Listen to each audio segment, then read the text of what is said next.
වායු වලාකුළු ඇති වේ. ඉහළ වලාකුළු ඇති වේ.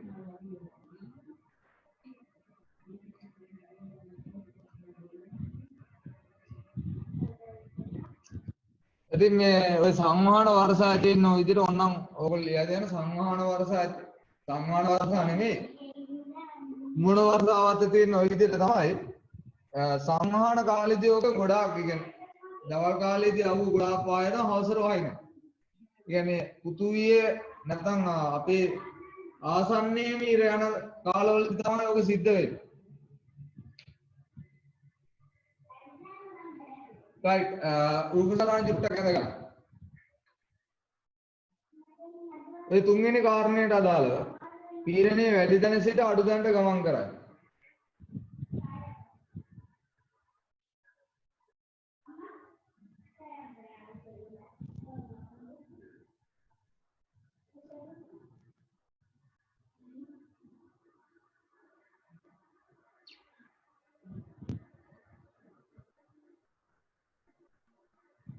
මම තව උදාහරණයක් ඔන්න පොඩ්ඩක් මතක් කරලා තියන්න.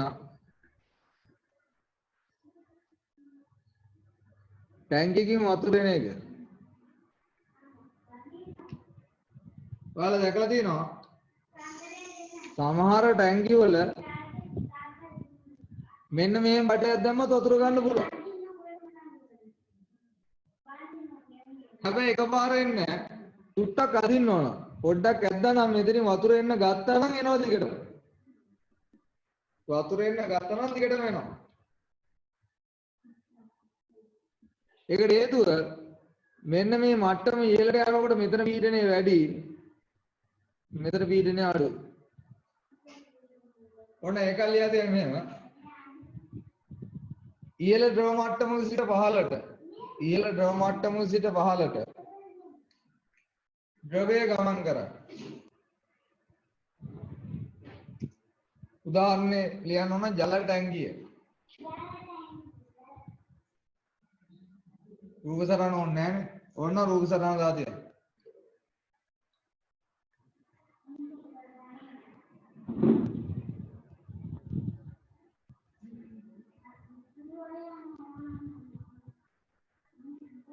ඉන්දු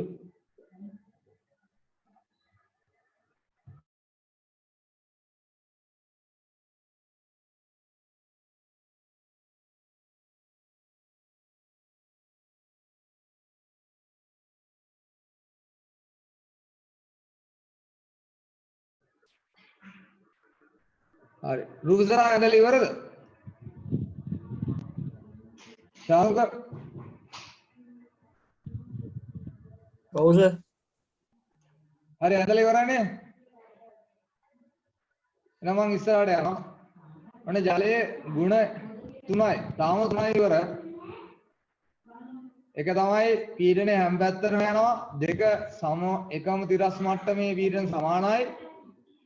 තුන තමයි පීඩනයේ වැඩි තැන ඉඳන් අඩු තැනට. හතරත් ඒ වගේම වැදගත් කෙනෙක්. ඒ තමයි උස්ස වැඩි වෙනකොට පීඩනය වැඩි වෙනවා. ලියන්නේ මෙහෙම. 4 ජල මට්ටමේ සිට ගැඹුර වැඩි වෙන විට ජල මට්ටමේ සිට ගැඹුර වැඩි වෙන විට ජල මට්ටමේ සිට ගැඹුර වැඩි වෙන විට පීඩනය වැඩි වේ. ඒ කියන්නේ වතුර එකක් වගේ එක. වතුර මට්ටම මෙතනට නම් තියෙන්නේ.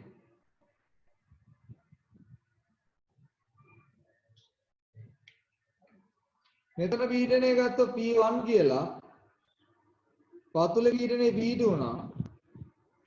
පතුලේ පීඩනය වැඩි මෙතන පීඩනය වැඩි. P1 වඩා P2 වැඩි. පිළිවෙලට දැම්මොත් P1 P2 P3 P4.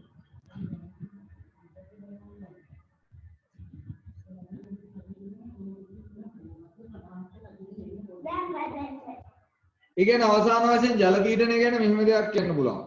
මේ ජල මට්ටමේ සිට තියෙන ගැඹුරත් එක්ක ජල මට්ටමේ සිට තියෙන ගැඹුරත් එක්ක පීඩනය වැඩි වෙනවා.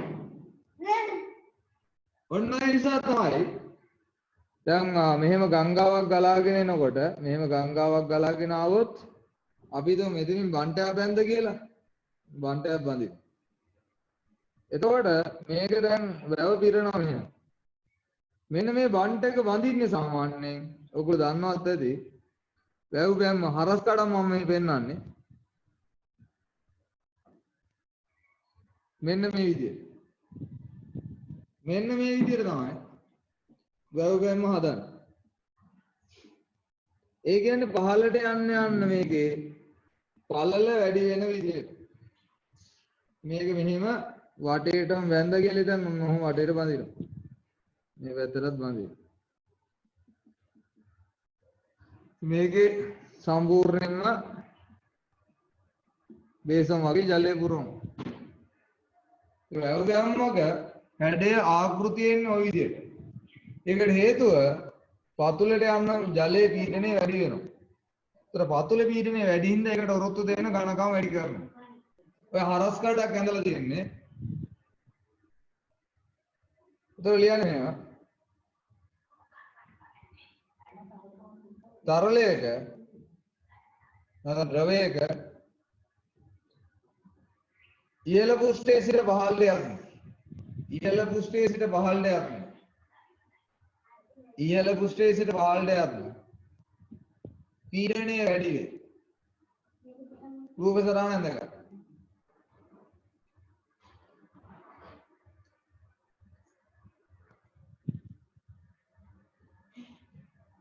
රූප සරණ ඇඳගන්න.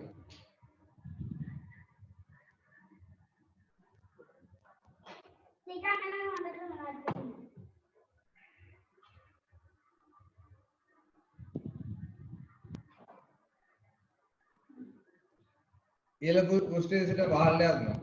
පීඩනය වැඩි. රූප සරණ ඇඳගන්න.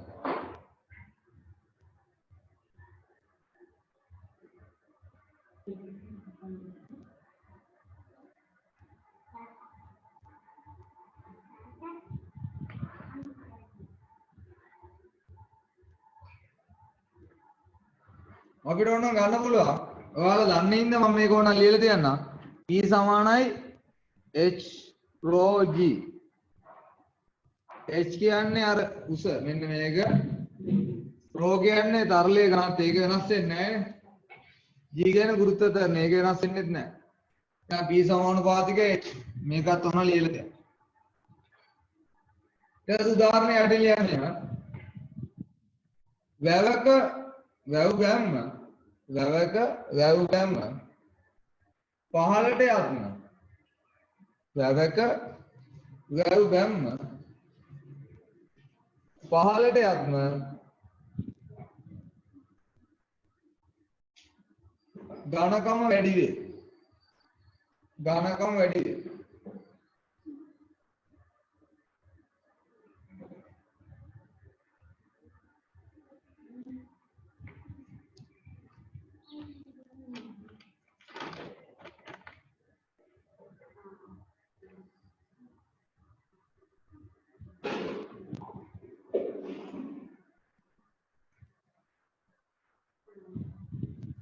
අවසාන එක තමයි මේක එච්චරම වැදගත් නැහැ අපිට. නමුත් දැනන් සිටින්න ඕන.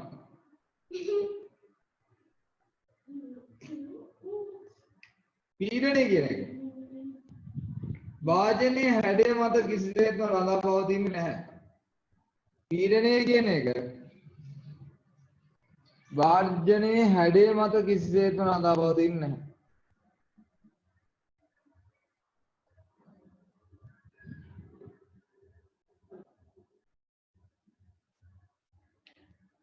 ඒ කියන්නේ මොන හැඩේ වාජන දුණා ලියන්න එක පීඩනය ජල පීඩනය නැත්නම් ද්‍රව පීඩනය වාජනයේ හැඩය මත රඳා නොපවතී. ද්‍රව පීඩනය වාජනයේ හැඩය මත රඳා නොපවතී.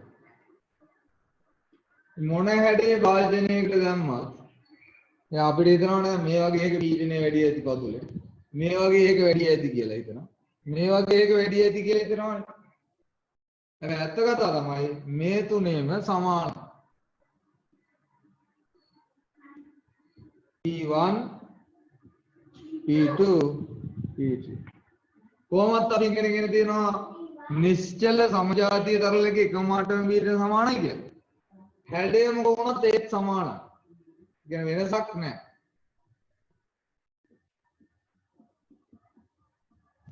රූප සටහන් දාගන්න.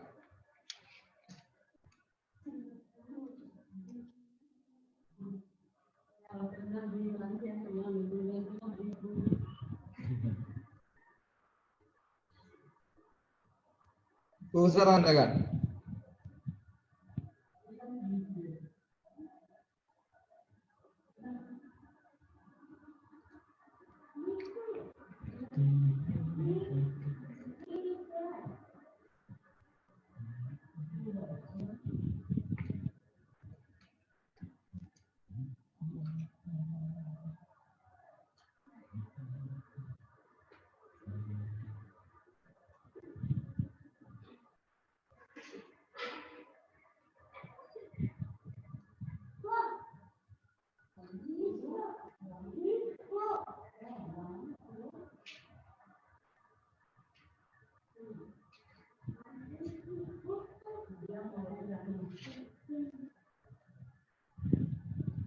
හරි ඊට පස්සේ ඔන්න ජලයේ නැත්නම් ද්‍රව පීඩනයේ ලක්ෂණ ඉවරයි.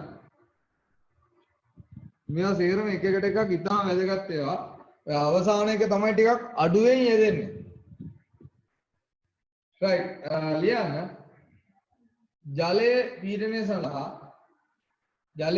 සඳහා ප්‍රකාශනයක් ලබා ගැනීම.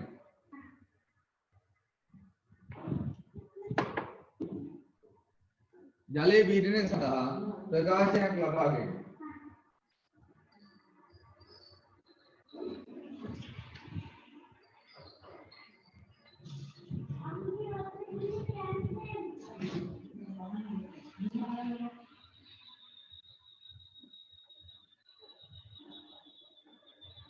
මේක ටිකක් ලේසි කරන්න මම ඔයාලා මුලින්ම මේක කරන්න. ලියන්න මේවා. ඝනත්වයේ රෝවණ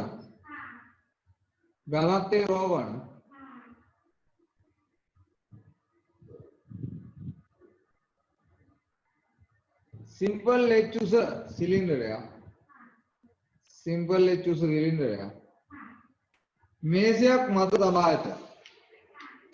මේසයක් මත තබා ඇත. සිලින්ඩරේ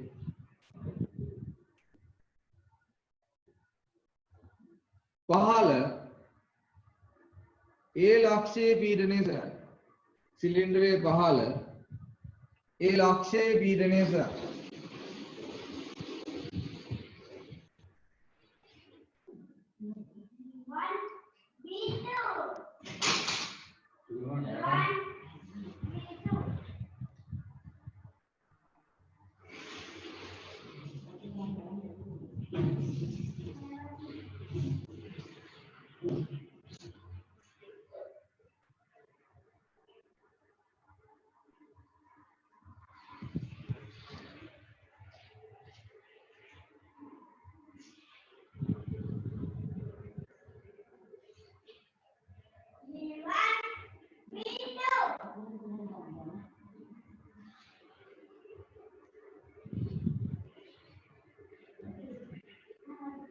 කලින් කතාවනේ ඝනත්වය සමානයි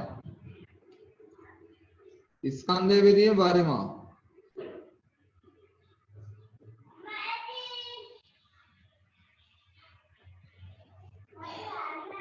ස්කන්ධය තමයි දැන් ගන්න බැරි නේ. සෝරි පීඩනයනේ මට අර්ථන. ඝනත්වයේ සමානයි ස්කන්ධයේ විදිහේ පරිමාව.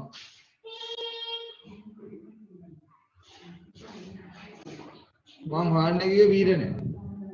යනුව ඔයගොල්ලන්ට ස්කන්ධය ගන්න පුළුවන් ඝනත්වයේ වාරයක් පරිමාව හරස් කරේ කියලා ගමුකෝ දීලා නැහැ ඒ වාරයක් h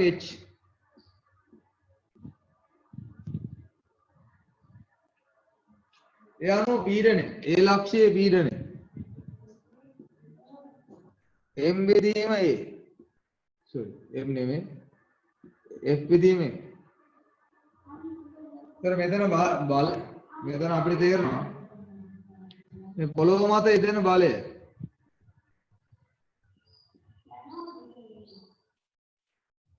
කාටද සමාන වෙන්නේ?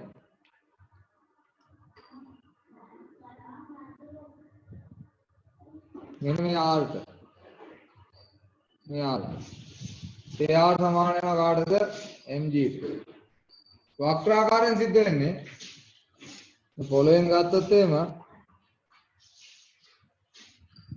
සමාන ප්‍රතිවිරුද්ධ බල දෙයක් යන්නේ. පොළොව මත R වස්තුව මත R. මේ R එක mg ට සමාන වෙනවා වස්තුවේ සමතුලිතතාවය සැලකුවා. වස්තුව සමතුලිත නිසා. ඒ අනුව අපිට ලියන්න පුළුවන් m කියන්නේ rho a h කියන්නේ වාරය g බෙදීම හරස්කඩ වර්ග බලය තමයි පතුලේ. මෙන්න මේ පතුල මත ඉන්න බලයනේ. පතුලේ වර්ග බලයත් ඒ ඊළඟ තුනට ඒ කැපිලා යනවා. ඒ අනුව ඔයගොල්ලන්ට පේනවා මේ සිලින්ඩරයේ පතුලේ පීඩනය h rho g කියන්නේ. h rho g. ඒ කියන්නේ හරස්කඩ මත රඳා පවතින්නේ නැහැ. හැබැයි සිලින්ඩරයේ උස මත රඳා පවතිනවා.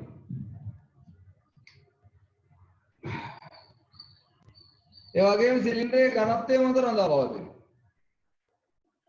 ඒ වගේම ගුරුත්වාකර්ෂණය මත රඳා පවතිනවා. දැන් ලියන්න අනුමාතෘකාවක් විදිහට දැන් ප්‍රධාන මාතෘකාව ද්‍රවයක පීඩනය ලියලා තියෙන්නේ. මේක වෙනම ගානක් විදිහට හැදුවේ. ඒ කියන්නේ අපිට දැන් තේරෙනවා ජලයේ ඝනත්වය h rho g විතරක් නෙමෙයි. ද්‍රවයක ඝනත්වය විතරක් නෙමෙයි. ඒ විදිහට තියෙන වස්තුවක ගත්තත් පතුලේ ඝනත්වය h rho g තමයි. දැන් බලන්න මේක ද්‍රවයකට එන්නේ කොහොමද කියලා. අනුමාතෘකාව ලියන්න ද්‍රවයක ඝනත්වය. ද්‍රවයක ඝනත්වය.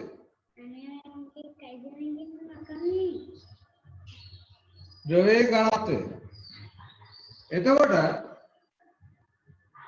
අපි කරන්නේ මේ වගේ ලොකු වතුර ටැංකියක් ගත්තොත් මේකේ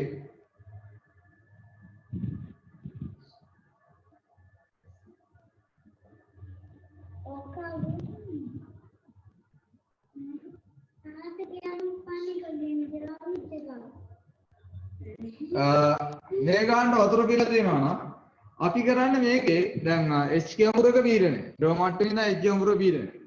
එහෙනම් අපි කරන්නේ අර කලින් විදිහට උපකල්පනයක් කරනවා. ඒ තමයි අපි හිතා ගන්න වතුර සිලින්ඩරයක් ගන්න. හරස් කඩේ වෙච්ච වතුර සිලින්ඩරයක්.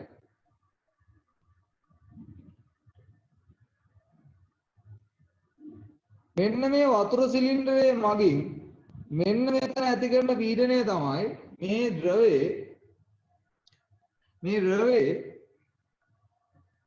ද්‍රව පෘෂ්ඨයේ සිට H ගැඹුරකදී පීඩනය එන්නේ මෙන්න මේ වතුර සිලින්ඩරයේ මගින් යාගේ පතුල ඇති කරන පීඩනය.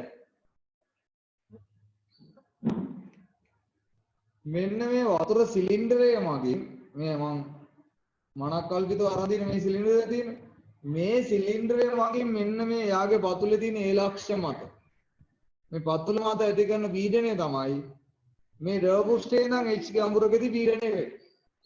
අපි දැනටම මේකේ ඔප්පු කරලා ඉවරයි h rho g කියලා. මේ ද්‍රවයේ ඝනත්වය රෝනා. ඒ කියන්නේ මේ සිලින්ඩරය හදලා තියෙන්නේ රෝ කියන ද්‍රවය. ද්‍රවයේ ඝනත්වය රෝනා. ඒ නැත්නම් මේ සිලින්ඩරය හදලා තියෙන්නේ රෝ ද්‍රවයකින්. ඕනනම් ආයෙ පාරක් හදලා ගන්න පුළුවන් අපිට. ආයෙ හදලා ගන්න පුළුවන්. පීඩනය සමානයි බලය බෙදීම වර්ග බලය mg බෙදීමේ ඔයාලට මේක m ගන්න පුළුවන්.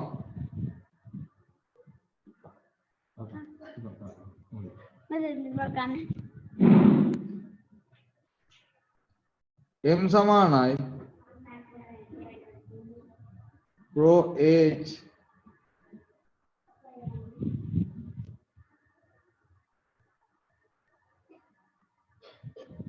යනවා පීඩනය සමානයි h rho g.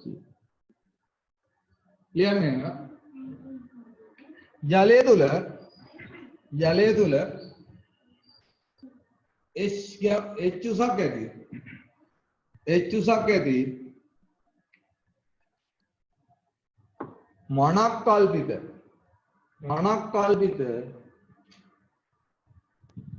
සිලින්ඩරයක් සලකමු.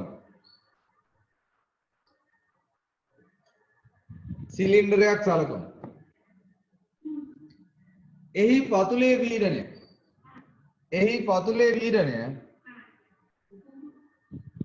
පතුලේ පීඩනය ජල පෘෂ්ඨයේ සිට h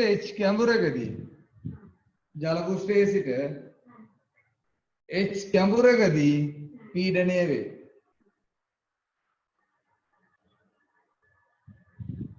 රූපසරණ ඇඳලා අරගන්න. සර් ආයි කියන්නකෝ. ජලය තුල h උසක් ඇති මනක් කල්පිත ජල සිලින්ඩරයක් සලකමු. එහි පතුලේ පීඩනය ජල පෘෂ්ඨයේ සිට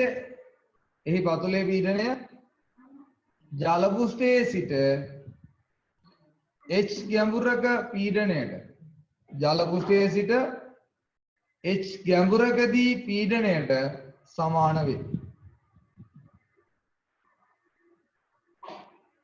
ඒ අනුව ඔප්පු කරලා අරගන්න.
හරි ගානක් ලියන්න මෙහෙම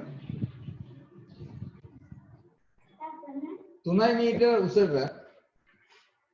මීටර උසට ජලයේ පවතින ලිඳක 3 මීටර උසට ජලයේ පවතින ලිඳක පතුල මත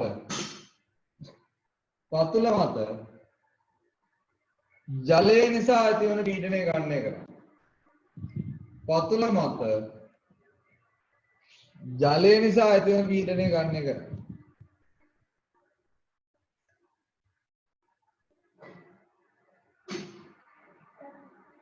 තුනයි මීටර උස ජලය පිරී ඇති ලිඳක පතුල මත ජලය මගින් ඇති කරන පීඩනය. ඒ කියන්නේ තව සමහර පීඩන ඇති වෙනවා.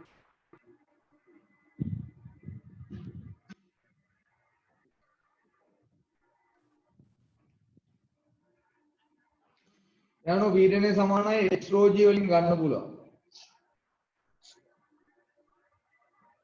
මේ ලක්ෂය නැත්නම් වතුරේ ලක්ෂයක් ගත්තොත් ජලයේ ඝනත්වය 10යි g 10යි. 3 වැඩි කිරීම 10 4යි පැස්කල්. ටික ලොකු පීඩනය. right ඊළඟට යනවා.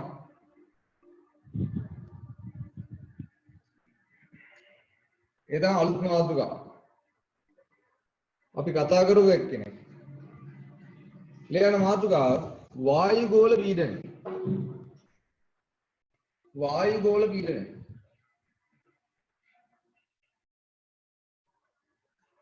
වායු ගෝල පීඩනය. මොකද්ද වායු ගෝලයේ පීඩනය කියන්නේ?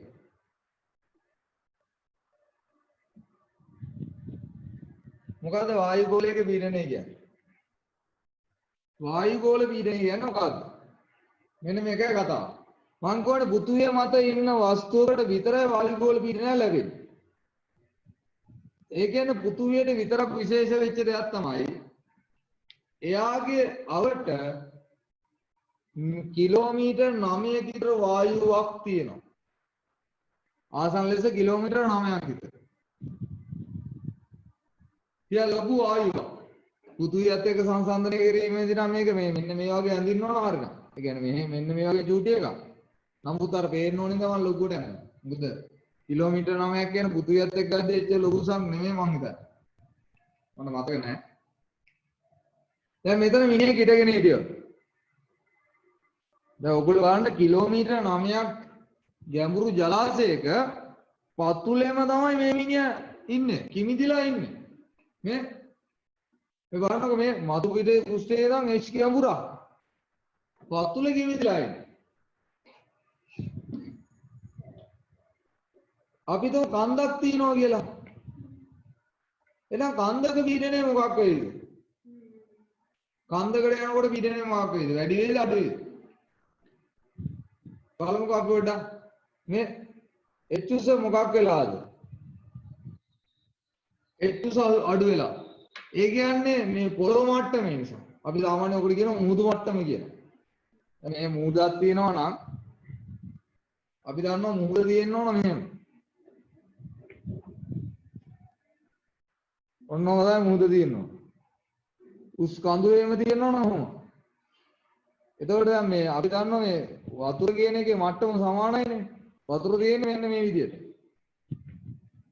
මේ වතුර වල මට්ටම තමයි බිඳුව කියලා ගන්න. ඒතර වතුර කවදා මෙතන මුට්ටේ යන්නේ නැහැ. මේක කන්දක් වගේ එන්න විදිහක් නැහැනේ. වතුර උඩරිම යන්නේ මේ මට්ටමට වෙනකන් විතරයි. මේ හැඩයට ලස්සන. ඒ නිසා මුහුදු මට්ටම තමයි බිඳුව මට්ටම. ඒ කියන්නේ හරියටම රවුම. ඒතර මුහුදු මට්ටමෙන් ඉහළට තමයි අපි ගන්න. ඒතර මුහුදු මට්ටමට උස තමයි h කියලා මම අරන් දෙන්නේ.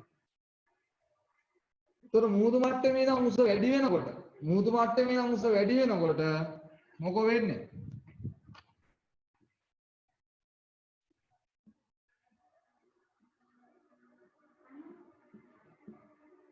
මුහුදු මට්ටමේ ඉඳන් උස වැඩි වෙනකොට මෙන්න මේ වායු කන්දේ උස අඩු වෙනවා. ඒ කියන්නේ වායු කන්ද නැත්තම් මේක ජල අපි තුන් වතුර ජලාශයක කියලා. මේ ජලාශය මතු පිටේ ඉඳන් තියෙන ගැඹුර අඩු වෙනවා. ඒ කියන්නේ පීඩනය අඩු වෙනවා. ඔයාලා දන්නවා මෙන්න මෙතනට ගියොත් මේ මිනිහට වායු ගෝල පීඩනයක් ඇති වෙන්නේම නැහැ. අපි වායු ගෝල පීඩනයේ සංකේතවත් කරන අකුරු දෙකකින් එකක් තමයි P බිඳුව කියන එක. ආයිත් තමයි ෆයි කියන ග්‍රීක කෝඩිය අකුරකින් සංකේතවත් කරනවා. එහෙනම් පීඩනය කියන්නේ P අකුර P බිඳුවෙන් වායු ගෝල පීඩනය. ෆයි කියන ග්‍රීක කෝඩිය අකුරකින් මේක සංකේතවත් කරනවා. එලා ලියන්න මෙහෙම. පෘථුවිය අවට ඇති වායු ස්තරය නිසා පෘථුවිය මත සිටින පුජ්‍යලයකට පෘථුවිය අවට ඇති වායු ස්තරය නිසා පෘථුවිය මත සිටින පුජ්‍යලයකට H rho g අණුව පීඩනයක් ඇති වේ. ද්‍රව පීඩන සර් තරල ආයි පීඩන කියන්නකෝ. පෘථිවිය අවට ඇති වායු ස්තරය නිසා පෘථිවි පෘෂ්ඨයේ මත සිටින පුජ්‍යලයකට පෘථිවි පෘෂ්ඨයේ මත සිටින පුජ්‍යලයකට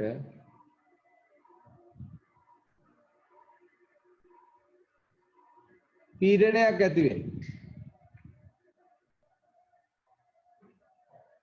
පීඩනයක් ඇති වේ. මේ H rho zeta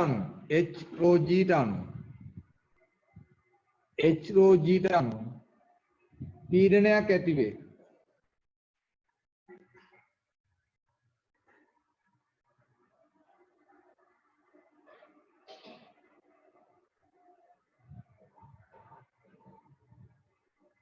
මෙම පීඩනය වායු ගෝල පීඩන ලෙස හඳුන්වනවා.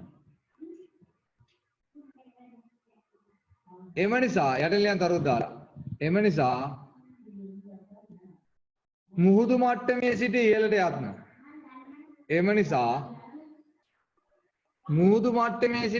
යත්ම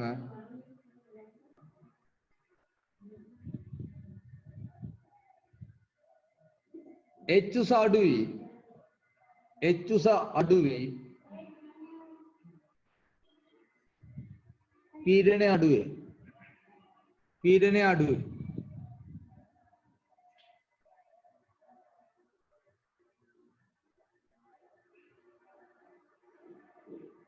ලියන්න.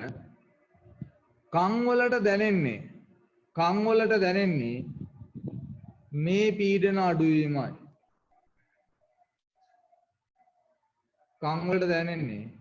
මේ පීඩන අඩුවීමයි. ඒක යටින් ලියන්න මේකත්. ජලාශය